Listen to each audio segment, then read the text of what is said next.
It's Raven. Today we'll be reading The Child's Rebellion by Ariana Cinnabon, Chapter 2 out of 58. And it's read by Raven.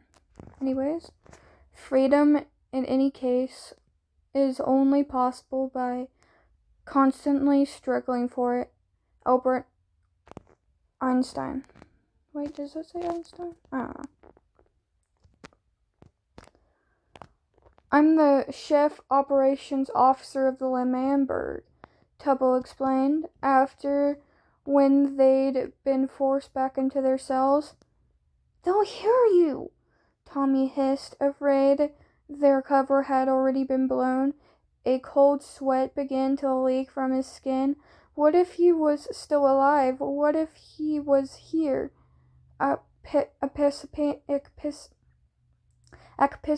Anticipating the tiniest slip up and the opportunity to just manifest itself.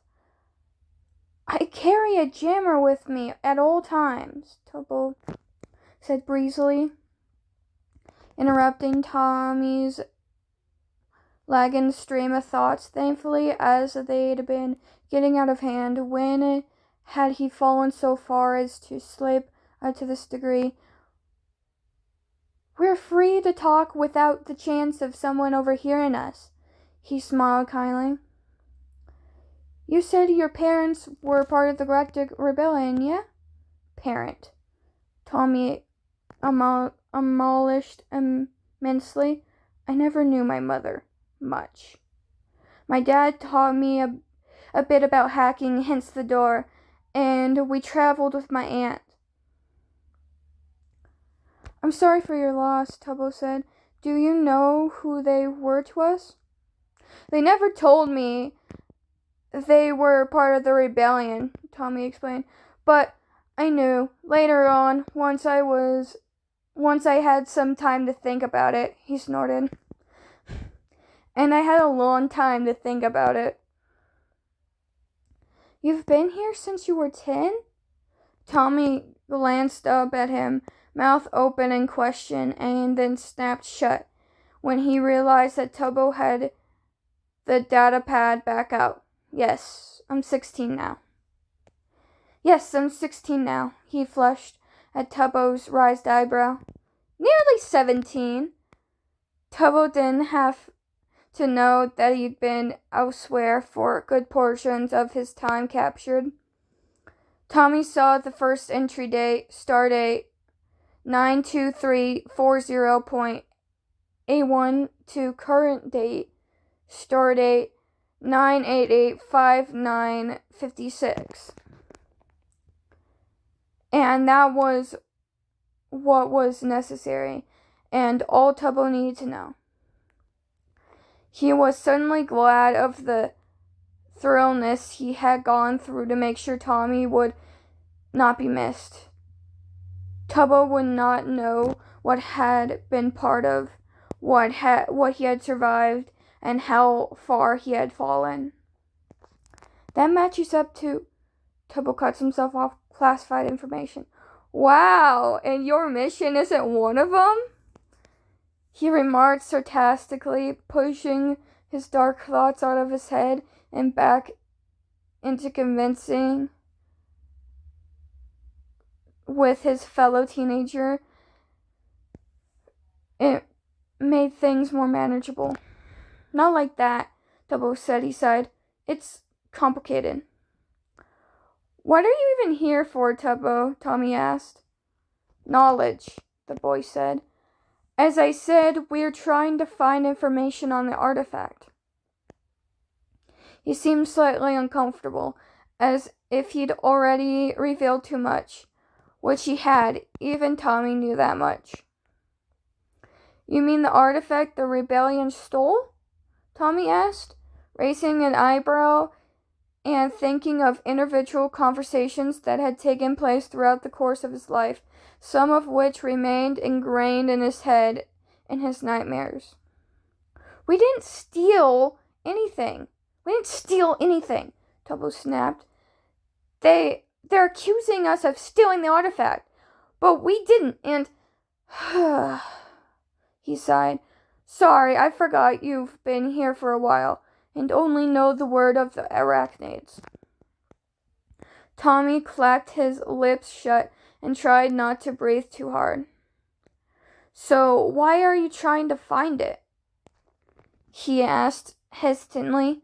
After a second, he regained himself and clasping his hands behind his bed on the cot, staring at the tiled ceiling.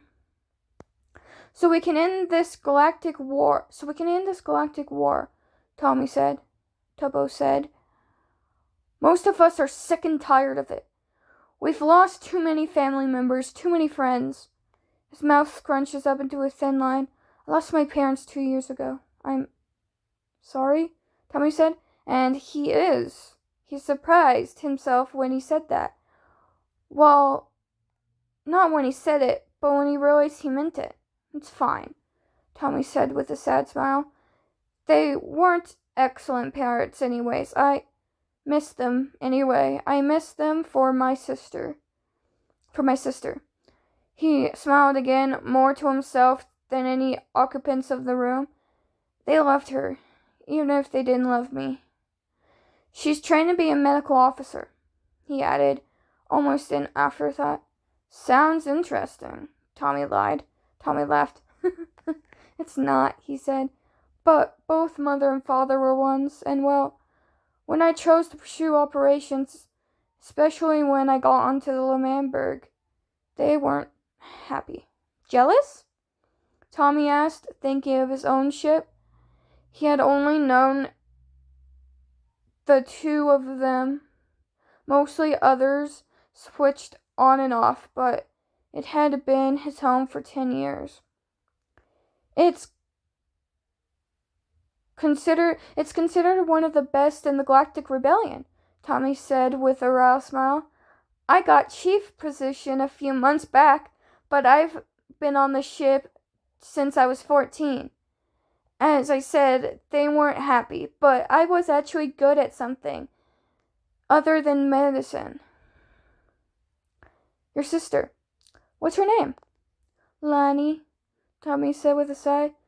She's training under Lieutenant Dr. Nicky now, he added.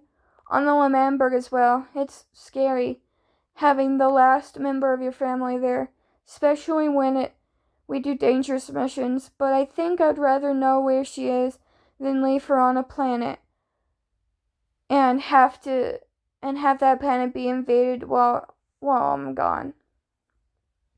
Tommy thought back to his own ship, the one that his father and aunt flown before they got blown up. The HMS Fran, he remembered wearily. It had been home for 10 years, had been his home, and then it had been blown up in front of his eyes, and he had been forced to watch as metal drifted around, devoid of life itself. Tommy? Tommy turned his head to look at his friend. Was Tubbo his friend now? He supposed so. Yeah? Are you sure that nobody survived here for over 5 years? He nodded. I'm the oldest. Well, actually I'm the youngest, but I'm the veteran here. He smiled sadly. I'm sorry, Tubbo. You won't be finding any information. They probably died long ago. Tommy sighed. Well, it was worth a shot, he murmured. Well, it was worth a shot. Now I gotta get out of here. How do you plan on doing that? Tommy asked, interested for once. The hangar, Tommy said simply. That's suicide. The whole thing was suicide. It's not. Not when you know what you're doing, do you? Know what you're doing, I mean? Well, no, Tommy snorted. Of course not, he muttered. Do you even know how to fly an Arakan fighter? I do.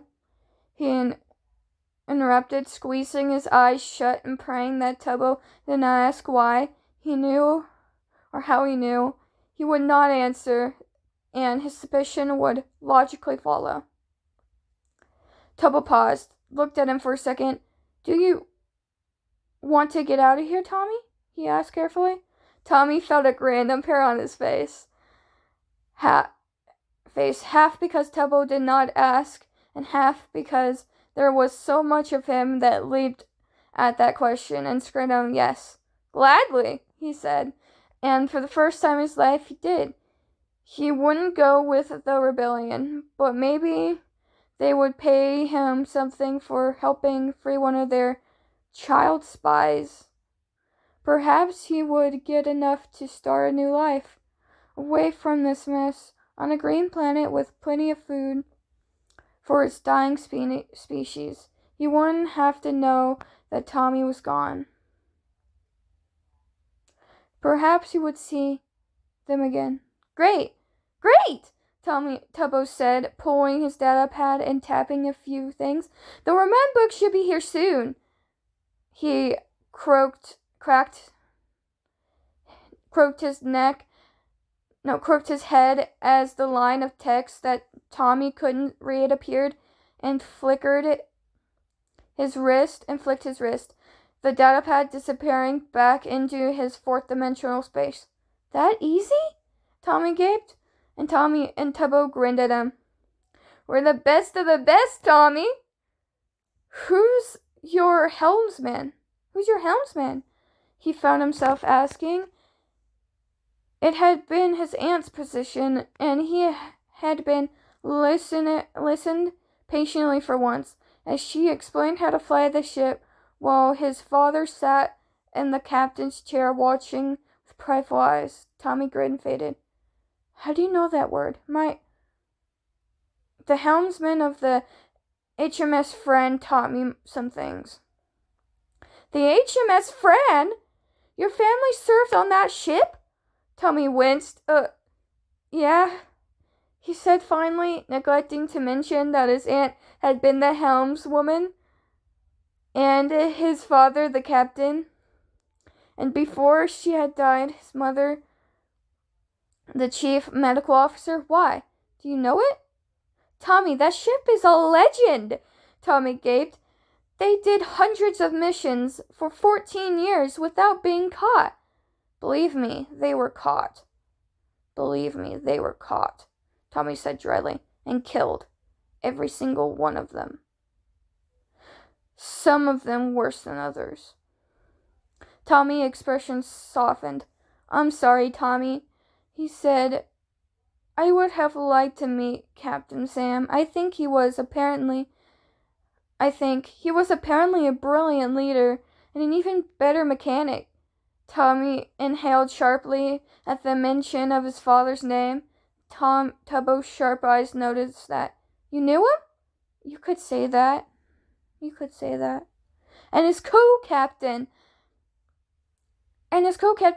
Captain Clara Puffy. She was the pilot, and it was said that she could steer the MS Friend through any asteroid field and have a ship escape any battlefront, Tubbo said wistfully. It was odd hearing them as legends and not as people Tommy knew them as. It was odd to hear him talk about Puffy, his aunt, and Sam, his father. They were just merely people to him. Also, apparently, they were legends. I can't believe that you served on the HMS Friend, Tubbo gushed. Tubbo will love to hear about this. Who the fuck is Techno? Tommy asked. Also, I didn't serve on it. I was a child, Tubbo. I just followed my dad and aunt around and tried to learn some shit. Techno is the first officer, Tommy said. He loves history. Tommy got the feeling that he wasn't the only reason, but Tubbo's eyes sharpened on Tommy. You don't suppose you know anything about the HMM Friend, do you? That's where all the avians were, and they had important information on scrolls that weren't delivered to command. Tubbo, that ship blew up in front of my eyes, Tommy said. There's nothing left, and even if there were, the Raccoonins would have it. You're probably right, Tommy sighed. Pity you were the only survivor of the crew. Tommy stiffened, and Tubbo's head shut up so fast that it was audible crack in his neck, and his head from the tension heard loudly throughout the room. Sorry, I didn't mean it like that. Yeah, well, you said it, he murmured bitterly. Look, I get it. I do. Anybody would rather have someone else besides me survive the crash. My family, a random crew member, I get it. Everyone was a better choice than some stupid 10-year-old. That's not what I meant, Tommy said gently. I would rather take you over some stuck-up old guy. Even if you had necessary information? Tommy tilted his head, thinking. That is a matter between my preferences as my duty as a rebellion member, yet you are here in this moment, and I prefer you. Thanks. Mistook my words. You're not the only survivor, merely the only surviving crew members. Plenty of piglins and hoglins were able to get away. Tommy tried to remember the piglin creatures and their pale pink skin, tan skin, their white tusks, and their beady eyes, not to mention their love for gold. The hoglins were a different story. More dim, sentient creatures, and far more animalistic, but he had been forbidden to spend time near them, and after a glimpse at their long snouts and sharp yellow teeth, he had followed his aunt's wishes. Remember Techno? Tommy prompted, and Tommy nodded wordlessly. Right. He's a piglin half-bred. Half-bred. Half piglin, half feline. While interesting, Tommy wondered what that had to do with his current situation. He was one of the survivors of the MS Friend. He talks about it sometimes. I don't remember him. You wouldn't have. He never mentioned a 10-year-old child among them. Anyway, he said that 95% of the escaped Todds did not make it to the planet below, and of the 7 that did, they were full of piglins and hoglins, right? And the arachnids killed everyone else? What happened to the ship, Tommy? What? He asked, faking innocence, the question bringing up a part of him he didn't want to remember. The rebellion arrived there 5 days later and only found the scrap metal and bodies, Tommy said. They rescued the survivors from the planet below, but there was no ship. Not much of it, anyway. It blew up, he said, grashing his teeth together and straining his jaw. I don't think you're telling the truth. Fuck off, he said. Tommy raised an eyebrow. They didn't take the ship or the information. The captain thought best to destroy it. How? By driving it straight into the Arachnian ship, he said, closing his eyes and trying not to remember, staring out the porthole of his escape pod, bearing a perfect view of the sleek white ship that went straight into the spider's jaw. The explosions that followed, had horrified him. He pictured his aunt and father, the only two aboard, holding hands before the end. Part of him wished that sometimes he had been on board as well, just so the pain in him would not remain, so that he would not have to remember the idiocy of the situation, that situation. They had not wanted to give up the rebellion's information, and so they had destroyed it. From a logical perspective, it made sense. From a logical perspective, the rebellion and Tommy's family would not have wanted the arachnids to gain information that Tommy did not know except for the long string of code in his head. From the selfish perspective, it's stupid. From the selfish perspective, from a child's perspective, and from his perspective, he wanted his family back. Rebellion be damned to hell. From the selfish perspective, he hated his family for what their abandonment had done to him, for what he had happened to him. It was not logical, but then again, Tommy was rarely a logical person. I take it you weren't in the same escape pod as your family? Tommy shook his head numbly. They stayed back on the ship. I thought Captain Santa and Captain Puffy would have wanted to do that alone, as I am assuming the autopilot was broken. You are correct in your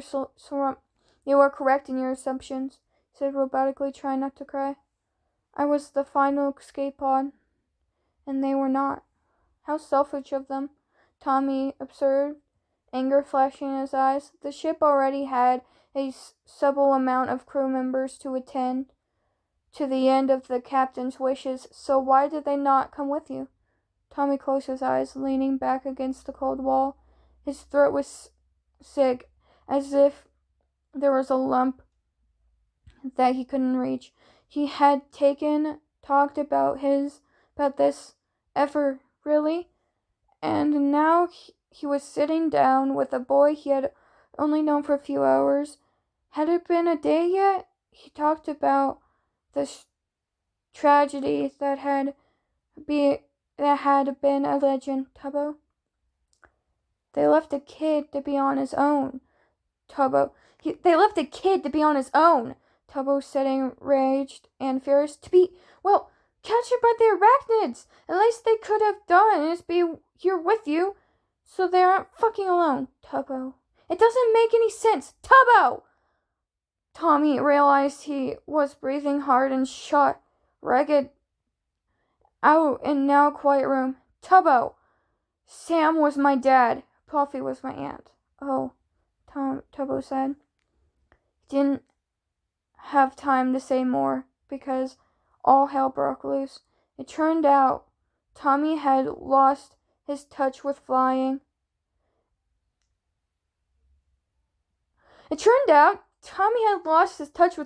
And by lost his touch, he meant that while getting chased by nearly 40 dozen arachnid fighters, he was just barely able to get away.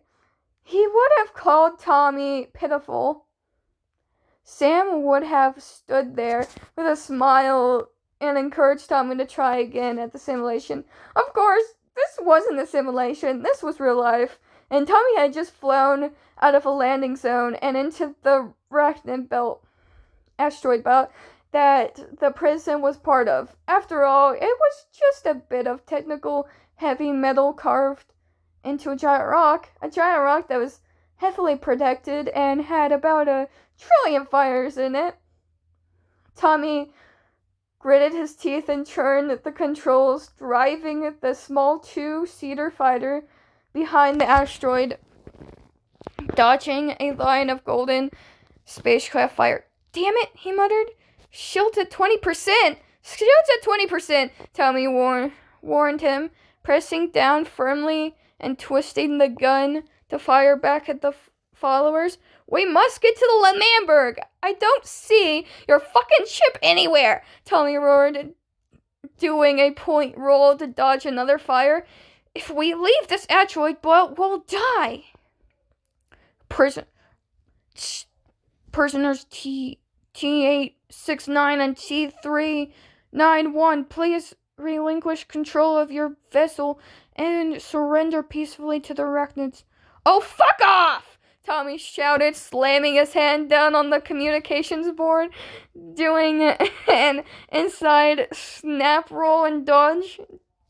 A serpon of arachnid fighters that had appeared out of nowhere.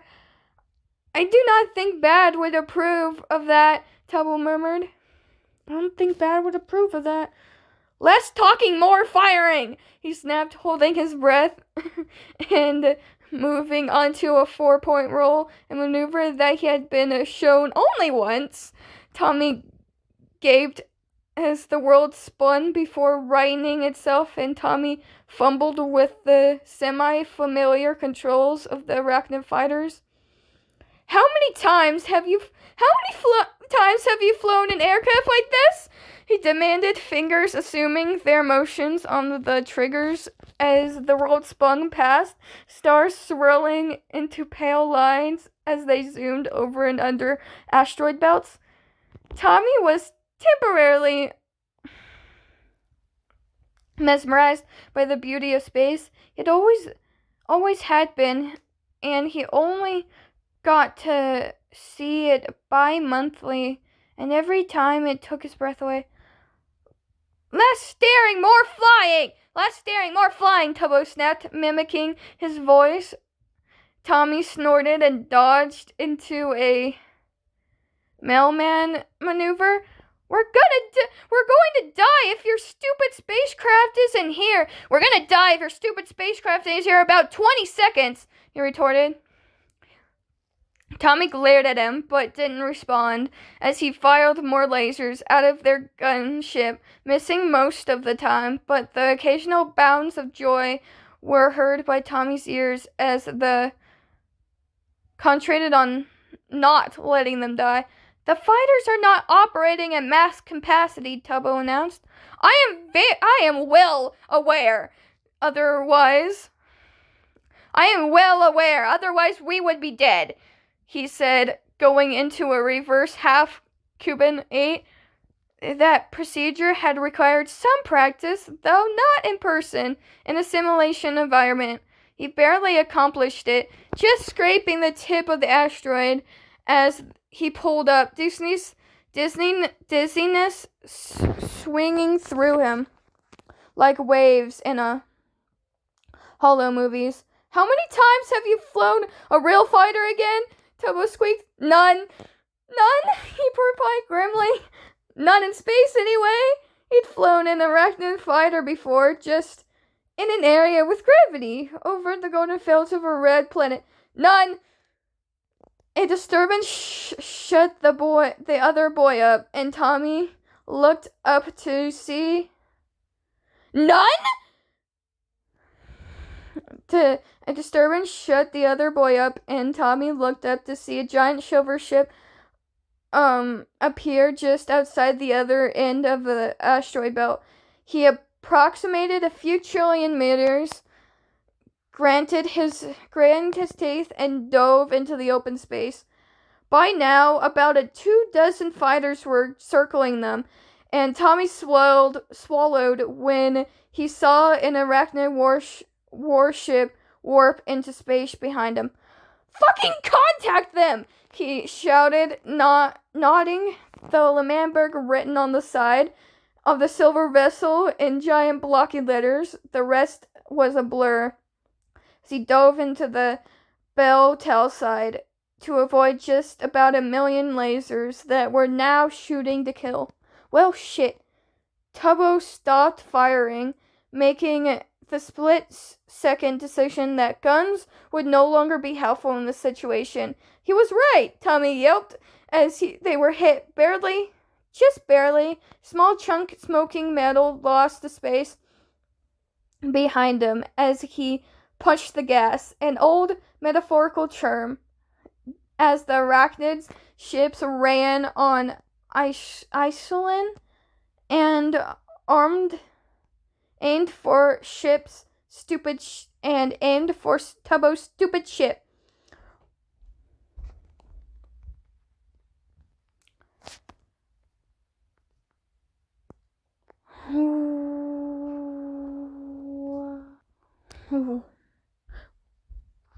Why the fuck had he gotten himself involved in this mess? Why did he think escaping was a good idea?